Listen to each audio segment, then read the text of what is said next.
ऋचिक ऋषि के मन में भाव आया कि मेरे पुत्र होना चाहिए, तो उसके लिए पत्नी की अनिवार्यता भी है। उस काल में सुन रहे थे कि गाधी नाम के एक महाराज हैं, उनकी पुत्री सत्यवती, वह बहुत शील स्वभाव के गुण वाली थी। तो ऋचिक ऋषि जाकर राजा के दरबार में खड़े हो गए और कहने लगे, हे राजन, मुझे उत्तम संतान की प्राप्ति के लिए धर्म पत्नी के रूप में आपकी बेटी चाहिए। गाधी महाराज मन में सोचने लगे, अरे मेरी बेटी राजकुमारी राजमहलों में सुख से पली है और ये झोपड़ी में रहने वाला साधु फकीर है, इसके घर जाएगी तो मेरी पुत्री न जाने कैसे रहेगी, राजसी सुख बेचारी को छोड़ने पड़ेंगे। तो राजा गाधी ने एक बड़ी विचित्र सी शर्त रख दी सामने। वो कहने लगे, देखो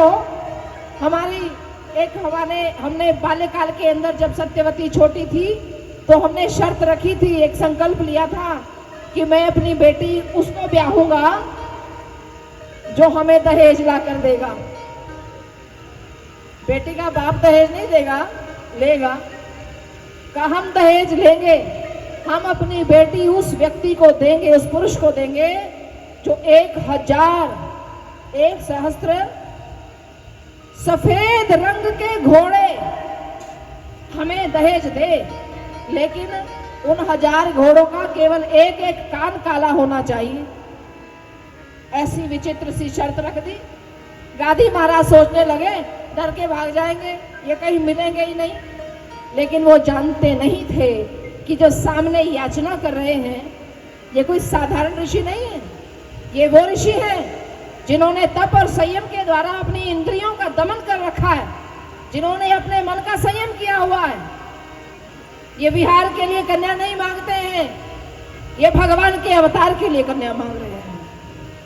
इसलिए ऋचिक ऋषि ने खड़े खड़े ही वहां वरुण देवता का आवाहन कर लिया, क्योंकि वे मंत्रों के द्वारा देव को आवाहन करना उनकी स्पेशलाइजेशन कह लो। उसी समय वरुण के मंत्र का उच्चारण किया और वरुण देव वहां प्रकट हुए हाथ जोड़ करके, क्या आदेश है? ऋचिक ऋषि ने कहा, ये राजा जैसे चाहते वैसे घोड़े इनको प्रदान कर दो हमारी ओर से। और वरुण देवता ने हाथ बांध करके वह सेवा प्रदान करी। तो महाराज गाधी को अपना संकल्प पूरा करने के लिए अपनी बेटी का हाथ ऋचिक ऋषि के हाथ में देना पड़ा। इस प्रकार से सत्यवती ब्राह्मण कुल में आ गई। क्षत्रिय कुल की थी परंतु अब ब्राह्मण कुल में आ गई। उत्थान हुआ। एक दिन सत्यवती की मां, महाराज गाधी की जो पत्नी थी, उसने अपनी बेटी से कहा, हे पुत्री, आपके जो पति देव हैं इनकी बड़ी महिमा है, इनका बड़ा नाम है। और सुनो, ये महाराज सत्यवती के पिता के घर केवल एक अकेली संतान थी, इनके घर में बेटा नहीं था, भाई नहीं था सत्यवती के कोई। मां ने कहा कि तुम प्रार्थना करो कि हमारे लिए कुछ ऐसी विशेष, अब जब इतना विशेष जमाता दामाद हमें मिला है तो संतान भी हमें कोई ऐसी दे। सत्यवती ने अपने पति के सामने ये बात रखी तो ऋचिक ऋषि कहने लगे कि ठीक है, मैं 40 दिन तक अनुष्ठान पूर्वक ऐसे चरु प्रसाद का निर्माण करूंगा जिसमें तुम्हारे लिए भी और तुम्हारी मां के लिए भी जैसी जैसी उनका अनुशीलन हो वैसी संतानें उनको प्राप्त हो जाएं। ऋचिक ऋषि ने एक बरगद के पेड़ के नीचे बैठ करके और एक शमी के पेड़ के नीचे बैठ करके 2 अनुष्ठान प्रारंभ कर लिए। एक खीर का प्रसाद निर्मित यहां हो गया, एक खीर का चरु का प्रसाद शमी के पेड़ के नीचे हो गया। अब इन्होंने कहा, सत्यवती, जो बट के नीचे प्रसाद है वह तुम खा लेना, शमी वृक्ष के नीचे का प्रसाद अपनी मां को दे देना। ऐसा कह करके और वह गंगा स्नान के लिए निकल गए। सत्यवती ने बात ज्यों की त्यों जाकर के अपनी मां को बताई। अरे पुत्र, ऐसा आदेश करके गए हैं कि अमुक प्रसाद तो आपको खाना है और ये वाला प्रसाद मुझे पाना है, तो उसके अनुरूप जैसी आप चाहती हैं आपको संतान मिले, हम जैसा चाहते हैं हमें मिले। लेकिन सत्यवती की जो मां थी, उसके मन के अंदर एक रोग आ गया।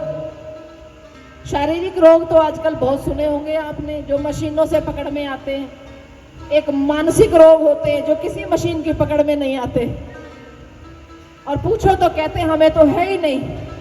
कौन से रोग है? मानसिक रोग। सबसे पहला ईर्ष्या, जलन, और दूसरा क्या है? यही मानसिक रोग जो वाणी पे आ जाए तो क्या होता है? चुगली, निंदा, पर निंदा वार्तालाप करना। 1-1.5 घंटा दूसरों की चुगली करके माताएं फिर क्या कह देती है? चलो छड्डो सानू की, असी नहीं किसी की गल करनी, माड़ी गल नहीं करनी। ये सब मानसिक रोग है। और क्या करे? आदि काल से ही मनुष्य जब जब अपनी बुद्धि का साथ छोड़ करके इंद्रियों के साथ दोस्ती करेगा, ध्यान से सुनना इस बात को, जब जब मनुष्य बोध को धारण करने वाली बुद्धि का संग छोड़ता है, इंद्रियों का साथ करता है, तब तक वह मनोरोगों से पीड़ित हो जाता है। उसके मन में पराये धन को देख करके लालसा, पर स्त्री की लालसा, पराये गुणों की लालसा, पर गुणों से ईर्ष्या, द्वेष की वृत्ति, ये सारी चीजें धीरे धीरे जन्म लेने लग जाती हैं। ऐसा ही कुछ सत्यवती के साथ भी हुआ, उसकी माँ के साथ हुआ। तो माँ ने कहा, बेटी सुनो, मैं माँ हूं, मेरा पहला अधिकार है, पहले मुझे चुनने दो, मैं दोनों में से कौन सा प्रसाद खाऊं। बेटी थी, आज्ञाकारिणी थी, कहा ठीक है माँ, जैसी आपकी आज्ञा, दोनों में से आपको जो अच्छा लगे आप पहले लो। और सत्यवती की माँ ने बदल करके वह प्रसाद खा लिया जो वास्तव में सत्यवती के लिए बना था, और उस सत्यवती को वह प्रसाद खाना पड़ा जो वास्तव में उसकी माँ के लिए बना था। प्रसाद खाने के पश्चात इन दोनों माताओं की, जब ये दोनों माताएं गर्भिणी हुई तो इनके चेहरे पर, इनके मुखमंडल पर तेज आ गया। और ऋचिक ऋषि जब भ्रमण करके लौट के आए, अपनी धर्मपत्नी को सामने देखा जब सत्यवती को, तो एकाएक सन्न रह गए। कहा, सत्यवती ये क्या किया तुमने? मेरी आज्ञा का अवरोध हो गया। अब सत्यवती सोचने लगी थी कि मैं अपनी माँ की बात को छिपा लूंगी। नहीं नहीं, अरे ऐसी तो कोई बात नहीं है। कहा, तुम्हारे मुखमंडल पर इस समय क्षत्रिय तेज चमक रहा है, लगता है कि तुमने वह चरु, वह खीर, वह प्रसाद खा लिया जो तुम्हारी माँ के लिए बनाया था। सत्यवती ने दोनों आंखें झुका ली। कहा, प्रभु ये भूल से गलती हम कर बैठे हैं। और वह समझ गई कि अवश्य में अब कुछ न कुछ घनघोर होने वाला है। ऋचिक ऋषि से रोने लगी, प्रार्थना करती है, प्रभु अब आप ही रक्षा करें। कहा, मैं कुछ कर नहीं सकता। क्यों? क्योंकि मंत्र कभी निष्फल नहीं होते। जो देवता होते हैं ना, सर्वे देवाः मंत्राधीनाः और मंत्राः ब्राह्मणाधीनाः। ब्राह्मणों के अधीन में मंत्र होते हैं, लेकिन उन ब्राह्मणों के अधीन होते हैं जो ब्राह्मण कम से कम पुरस्चरण के द्वारा मंत्र को सिद्ध करते हैं। ऐसे केवल बोलने से सिद्ध नहीं होते। एक विशेष नियम पूर्वक सम दम नियम, इंद्रियों का संयम, मन का संयम, वाणी का संयम करने के बाद एक विशेष अवधि तक एक मंत्र का अनुष्ठान पूर्वक जाप करने के बाद मंत्र सिद्ध होते हैं। मंत्र सिद्ध होने के पश्चात मंत्रों के देव सिद्ध होते हैं, और फिर उन देवों का दर्शन पाकर के ही वे ब्राह्मण कृतार्थ होते हैं। उनसे किसी भी प्रकार की, आपने कहीं नहीं ऐसा पढ़ा होगा कहानियों में, किसी ब्राह्मण ने मंत्र सिद्ध किया हो और फिर उससे यह मांगा हो मैं अजर अमर हो जाऊं, मुझे कोई मार न सके। हाँ, ऐसी कथा कभी सुनी तो रावण के लिए सुनी, कंस के बारे में सुनी। ये राक्षसों के काम होते हैं कि वे मंत्रों के द्वारा देवों को सिद्ध करें और फिर उनसे क्या मांगे, हम कभी मरे नहीं। हिरण्यकशिपु ने मांग लिया, मैं किसी के मारे ना मरूं, दिन में ना मरूं, रात में ना मरूं, ऐसे नहीं मरूं, वैसे नहीं मरूं, शस्त्र से ना शास्त्र से। ब्राह्मण ऐसा नहीं मांगते। ऋषिक ऋषि कहते हैं कि मैंने तो क्षत्रिय कुल के अंदर क्षात्र धर्म को निभाने वाला, वीरता पूर्ण कार्य करने वाला और समाज के अंदर उग्रवाद करने वाले व्यक्ति को दंडित करने की सामर्थ्य रखने वाला ऐसा महान तेजस्वी क्षत्रिय धर्म से संयुक्त पुत्र हो तो वह तुम्हारी माँ के लिए खीर निर्माण किया था, वह तुम खा बैठी हो। अब सावधान रहना, अब तुम्हारी कोख से जो बच्चा जन्म लेगा वह घोर क्षत्रिय धर्म वाला होगा। अब इसमें मैं कुछ कर नहीं सकता। सत्यवती रोने लगी, का नहीं प्रभु, मुझे तो ब्राह्मण बालक चाहिए। मैं ऐसा बालक चाहती हूँ जो तपस्वी हो, जो आपकी इस विद्या को अग्रसर करने वाला हो, आपके ज्ञान को बढ़ाने वाला हो, जो तप और संयम के मार्ग पर चलने वाला हो। ऐसा उग्र स्वभाव का पुत्र मुझे नहीं चाहिए। और कहा, सुनो, तुम्हारी माँ जितना मर्जी सोच ले कि उसका होने वाला पुत्र उसके राज्य को चलाएगा, एक ना एक दिन वह बेटा राजगद्दी को त्यागेगा और वह राज ऋषि होता हुआ भी ब्राह्मण का धर्म निभाएगा। ऐसे वे विश्वामित्र हुए। सत्यवती की मां के गर्भ से विश्वामित्र का जन्म हुआ, जो थे तो राजा, लेकिन महर्षि वशिष्ठ के साथ उनकी शर्त लग गई कि मैं आपको ब्रह्मर्षि बन के दिखाऊंगा। ऐसे विश्वामित्र ब्रह्मर्षि बने कैसे थे, वह घटना आपको याद है। वो बैठ करके अपने प्राण का संधान करते थे, 7 व्याहृतियों के द्वारा अपने प्राण को ले जाकर के सूर्य तक पहुंचा देते थे, धरती पर बैठे बैठे। ये विद्या है।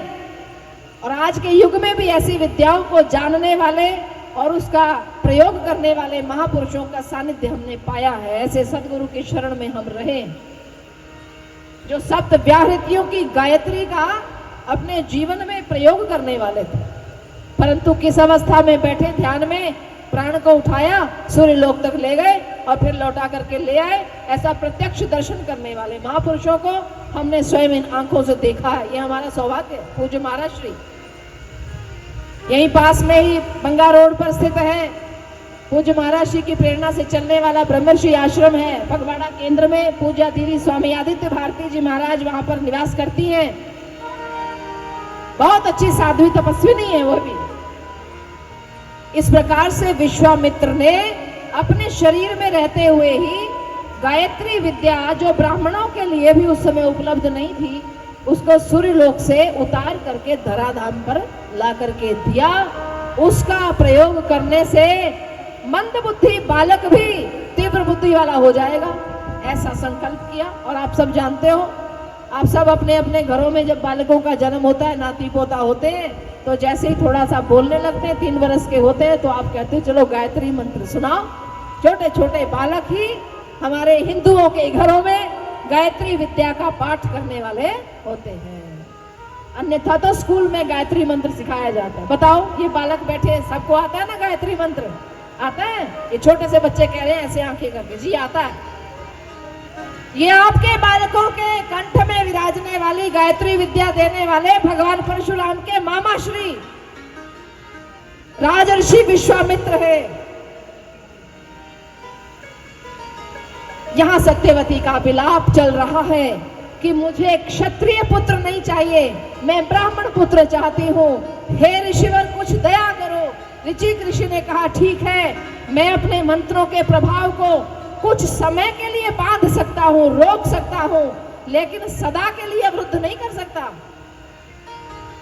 अभी बांध दूंगा तो तुम्हारा पुत्र तो ब्राह्मण होगा, परंतु उसके द्वारा जो पोता तुम्हारे यहाँ आने वाला है वह अवश्यम एव ब्राह्मण होते हुए भी क्षत्रिय धर्म का पालन करने वाला होगा।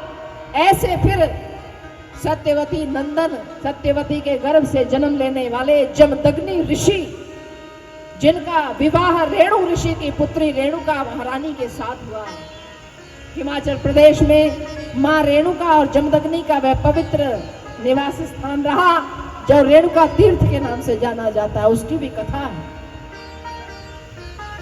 ऐसे वे रेणुका और जमदग्नि के घर आंगन में फिर जन्म होता है श्री विष्णु श्रीमन नारायण भगवान के 6ठे अवतार।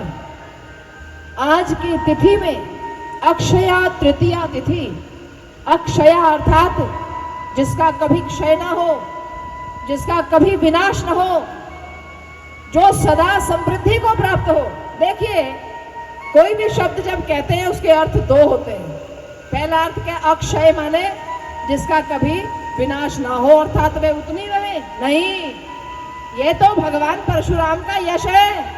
जैसे जैसे कलिकाल बढ़ेगा, ये अक्षय यश उनका जो है ये आगे आगे बढ़ता चला जाएगा। ये तो ब्राह्मण, जन्म से ब्राह्मण थे, इसलिए स्वभाव हो गया उनका। एक और भी तो इनका विशिष्ट स्वभाव है, वो क्या है? लोग कहते हैं दानवीर कर्ण। कर्ण का नाम दानवीरों की सूची में आता है, लेकिन कर्ण के अंदर दानवीरता को भरने वाले उसके गुरुदेव भगवान परशुराम की, ये कर्ण को दानवीरता मिली कहां से जानते हो? कर्ण का जन्म कुंती के गर्भ से हो गया। वह छद्म रूप से जन्म लिया था, संसार को बताना नहीं चाहती थी, इसलिए उसको टोकरी में डाल करके पानी में बहा दिया। वहां सूत जाति के एक गरीब व्यक्ति ने उसको प्राप्त किया और वह उस कर्ण को, उसके घर संतान नहीं थी, वो पालने लगा। अब यद्यपि कर्ण जन्म से क्षत्रिय था, लेकिन वह ऐसा सोचता है, समाज ऐसा सोचता है कि ये सूत पुत्र है, निम्न जाति का है। कर्ण भी चाहता था उस काल में, द्वापर युग में, कि मैं भी कौरव और पांडवों के साथ बैठ करके गुरुदेव द्रोणाचार्य से शिक्षित हूं, लेकिन गुरुदेव द्रोणाचार्य ने कहा कि मैं केवल क्षत्रिय बालकों को इस समय पढ़ा रहा हूं। उसका एक कारण और भी था। कौरवों और पांडवों के पिता ने, धृतराष्ट्र ने, उनको जैसे आजकल हम कहते हैं ना कि व्यक्तिगत ट्यूशन पे रख लिया। वो कहते हैं कि भाई मैंने तो राजा का धन ले रखा है, इसलिए आपकी संतानों को अभी नहीं पढ़ा सकता। कर्ण को जवाब दे दिया। कर्ण के मन में ये भाव आया कि हो ना हो छोटी जाति का हूं, इसलिए त्याग रहे हैं। जिसके पास जाते वही उनको इनकार कर देता। कर्ण के मन में भाव आया, कोई तो होंगे ऐसे जो इनके भी गुरु हों, वहां जाऊंगा। पता लगा कि द्रोणाचार्य के और भीष्म पितामह के भी कोई गुरु हैं, और वे हैं अजर अमर अविनाशी भगवान परशुराम। कर्ण भी वहां जा पहुंचा। आवाज लगाई तो बूढ़े परशुराम वृद्ध अवस्था में हुंकार भरते हैं, कौन आया आज वर्षों पश्चात इस द्वार पर? हे बालक, क्या चाहते हो? कर्ण ने कहा, भगवान आपकी कृपा का प्रसाद चाहता हूं। मैं शिक्षित और दीक्षित होना चाहता हूं। मैं संसार का त्यागा हुआ हूं। मैं आपकी शरण में आया हूं, और शरणागत कहूं जेत जही निज अपहित अनुमान तेनर पावर पापमया तिन संपातक ना। भगवान सोचने लगे, जो शरण में आ गया है, जो कह रहा है दोनों भुजा उठा करके कि मैं सारे संसार का त्यागा हुआ आपकी शरण में आया हूं। आप मुझे कोई धन नहीं मांग रहा, कोई भोजन नहीं मांग रहा, कोई राजपाट नहीं मांगे उसने, मांगा तो केवल शिक्षा और दीक्षा मांगी। भगवान बोले, आओ तुम मेरी शरण में हो। सुनो कर्ण, मुझे सच बतलाना, किस कारण से संसार ने तुम्हें त्यागा? कर्ण बोला, प्रभु मैं संभवतः ऐसे कुल से आता हूं जिस कुल को रखना अन्य क्षत्रिय राजाओं के बालकों के साथ अन्य गुरुओं को पसंद नहीं आता, इसलिए मुझे त्यागते हैं। तुम कौन से कुल से हो? मैं सूत पुत्र हूं। हृदय से लगाया, आओ बेटा, ये केवल ब्राह्मणों के गुरु नहीं है, सामाजिक समरसता के प्रतीक, समाज के अंतिम व्यक्ति को हृदय से लगाने वाले भगवान परशुराम, छोटी जाति बड़ी जाति का भेद मिटाने वाले भगवान परशुराम। कर्ण को हृदय से लगा लिया। आओ सूत पुत्र कर्ण, तुम मेरे हाथ से पुत्र हो, शिष्य तो हो ही, साथ में पुत्र भी हो। इतना प्रेम, इतना वात्सल्य, अपनी सारी शिक्षा उनको प्रदान करी। समस्त अस्त्र शस्त्रों का यहाँ तक कि ब्रह्मास्त्र का प्रयोग भी करना कर्ण को भगवान परशुराम ने सिखाया है। बताइए कौन कहता है कि मेरे भारत के अंदर जाति पाति का विचार था? ये जात पात का भेदभाव, ये विडंबना, ये मुगलों के आने के बाद, ये अंग्रेजों की डिवाइड एंड रूल पॉलिसी के पश्चात भारत में आई। भारत में मनुष्यों को अपना मैला ढुलवाने की प्रक्रिया, ये रीत मुगलों ने चलाई। हड़प्पा की सिविलाइजेशन के अवशेष मिले हैं अब, उसके अंदर सीवरेज सिस्टम डले हुए थे। ये तो आप लोग जानते होंगे, पढ़े लिखे हो। आर्कोलॉजी सर्वे ऑफ इंडिया, विश्व की आर्कियोलॉजी वाले लोग आए और हड़प्पा की सभ्यता जब धरती के भीतर से खोद करके निकाली जा रही है तो वहां क्या पाया गया कि बड़े बड़े शौचालयों के निर्माण हैं, बड़ी बड़ी मोटी मोटी पाइपलाइनें लगी हुई हैं, बिछी हुई हैं। न जाने मिट्टी को किस ढंग से पकाया गया था, जो हजारों वर्ष बीत जाने पर आज भी जस की तस खुदाई में मिली गई। ये वो भारत था जिसमें मनुष्यों के मैले की व्यवस्था प्राकृतिक ढंग से कर दी गई थी। हमारे यहाँ पर मैला ढोने की जाति कभी भी नहीं हुई। जिस समय पर मुगलों ने भारत पर अत्याचार किए, आक्रमण किए, हमारे वेद शास्त्रों को, गुरुकुलों को जला डाला, ब्राह्मणों की गर्दनें काट करके उनको मार डाला, ऐसे उस काल के अंदर ये मुगल घोर व्यभिचारी वृत्ति के, जहां कोई सुंदर कन्या दिखाई देती उठाकर ले जाते थे। आप लोग भूले नहीं होंगे, भले ही इतिहास में आपको पिछले वर्षों में द ग्रेट मुगल के नाम से पढ़ाया जा रहा है, महान अकबर के नाम से पढ़ाया जा रहा है, परंतु उनकी महानताओं के पीछे छुपे हुए वे जघन्य अपराध क्या भूल गए हो आप? किस प्रकार से बेटियों के अपहरण हुआ करते थे। बेटियों को हमारे भारतीयों ने तब मुख पर पर्दा डाल करके घर की दीवारों में रखना शुरू किया। क्यों?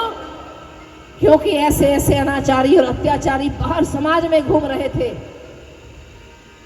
ये अपने एक एक हारेम के अंदर 500 बीवियां रखने वाले गुलाम की तरह से उनको घर से बाहर नहीं निकलने देते, बुर्के पहनाते थे उनको। माफ करना, ये सच्चाई इतिहास की है। उन अपनी बेगमों का मैला ढुलवाने के लिए कोड़े मार मार करके हमारे भाइयों को उन्होंने जबरदस्ती उस जाति का निर्माण करवा दिया जो जाति भारत में कभी भी नहीं हुई। बोलिए भारत माता की, भारत माता की। ऐसी ये भारत भूमि, ये वंदनीय भूमि है। ऐसी इस भूमि पर भगवान परशुराम ने जाति भेद को मिटाकर कर्ण को गले लगाया, सारी विद्या प्रदान कर दी। इसलिए कर्ण को जब शस्त्र विद्या दी ना, तो कर्ण ने पूछा, प्रभु हे गुरुदेव, आप यहां विरक्त से इस महेंद्रांचल पर पड़े रहते हो, कभी आते क्यों नहीं धरती पर? भारत भूमि आर्यवर्त में आप कभी आते क्यों नहीं? भगवान बोले, आता तो हूं, मैं आता हूं। जब मेरा कोई भक्त बुलाता है मैं तब आता हूं। और सुनो, जब कोई भी समाज का व्यक्ति, जब समाज से प्रताड़ित किया जाता है, पीड़ित होता है, जब उसके हृदय के अंदर पीड़ा की पुकार उठती है, तब न्याय दिलवाने के लिए मैं आता हूं। ये न्याय के स्वरूप है, अन्याय को मिटाने के लिए इनका जन्म हुआ। अंबा नाम की वह राजकुमारी जिसको भीष्म पितामह जबरदस्ती उठा करके ले आए और पश्चात उसको वापस भेजने लगे। अंबा ने कहा, मुझे अब ना इधर कोई स्वीकार करता है ना उधर कोई स्वीकार करता है, मैं जाऊं तो कहां जाऊं? भीष्म पितामह ने कहा कि मैं कुछ नहीं जानता, मैं कुछ नहीं कर सकता। अंबा बोली कि तुम ही उठा कर लाए थे, अब तुम्हें मुझसे विवाह करना होगा। भीष्म बोले, मैंने तो भीष्म प्रतिज्ञा करी आजीवन ब्रह्मचारी रहूंगा। तो फिर जब यह प्रतिज्ञा करी तो दूसरे की बच्ची उठाकर क्यों लाए? अंबा ने प्रश्न किया। भीष्म पितामह ने कहा, मैं कुछ नहीं जानता। अंबा सोचने लगी, उस काल के अंदर द्वापर युग में भीष्म पितामह एक बहुत बड़ी अथॉरिटी के रूप में थे। आज समाज का सबसे अधिक सभ्य व्यक्ति ही जब मेरी बात को ठुकरा रहा है, वही मुझे अन्याय के मार्ग पर धकेल रहा है, तो अब किसके शरण में जाऊं? उस समय अंबा के हृदय के अंदर एक ही स्वरूप प्रकट हो रहा है, और वह स्वरूप किसका है? भगवान परशुराम की। अंबा ने जाकर के करुण पुकार करी, हे भगवान नारायण हरि, हे परशु के धारण करता परशुराम, हे कुहाड़े वाले बाबे, पंजाब की धरती में बैठो तो जरा रस्सा आता है ये कहने में कि वह कुहाड़े वाला हमारा है और हम उसके हैं। वो न्याय का देवता, वो न्याय का भगवान, न्याय का रूप धारण करके आया। अंबा ने जाकर पुकार करी, प्रभु आज आपके शिष्य भीष्म ने मेरे साथ यह अन्याय किया है, मुझे पिता के घर से जबरदस्ती उठाया, अपने ही संतानों के साथ विवाह करना चाहता था, परंतु मैं नहीं रहना चाहती। आज मैं दर दर की ठोकर खा रही हूं, मुझे सबने ठुकरा दिया है। भीष्म पितामह ने ऐसा दुष्कर्म किया, यह सुनकर के भगवान परशुराम जो फरसे की धार को ठंडा करके बैठ गए थे, फिर से एक बार अपने फरसे को उठाते हैं और उस कुहाड़े की धार को तेज करते हैं। अग्रतः चतुरो वेदाः पृष्ठतः धनुर्धरः इदं क्षात्रं च इदं ब्राह्मं च शरादपि शापादपि। प्रतिज्ञा करते हैं कि मैं भले ही यहाँ बैठ करके वेदों का पाठ कर रहा हूं, लेकिन याद रखा करो मेरी पीठ के ऊपर टंगा हुआ ये धनुष का तुणीर बाणों से आज भी भरा हुआ है। ये मत भूल जाना कि अब कलयुग आ गया है। अब कहा भगवान परशुराम, वो तो धरती त्याग कर चले गए, त्यागी भले ही है, दान 21 बार अवश्य दी है, परंतु याद रखो वे तो पवन के मार्ग से आने वाले हैं, वे वायुमंडल से आएंगे, वायुमंडल से जाएंगे। वे सूक्ष्म देह को धारण करने वाले कभी कभी बूढ़ा परशुराम बन के घाटी धाम में दर्शन भी देंगे, कभी कभी एक भक्त के हृदय में फूंक भी उठाएंगे कि चलो आओ परशुराम स्थली पर पहुंचो घाटी धाम, वहीं बैठकर परशुराम महोत्सव को मनाएंगे। बोलिए भक्त वत्सल भगवान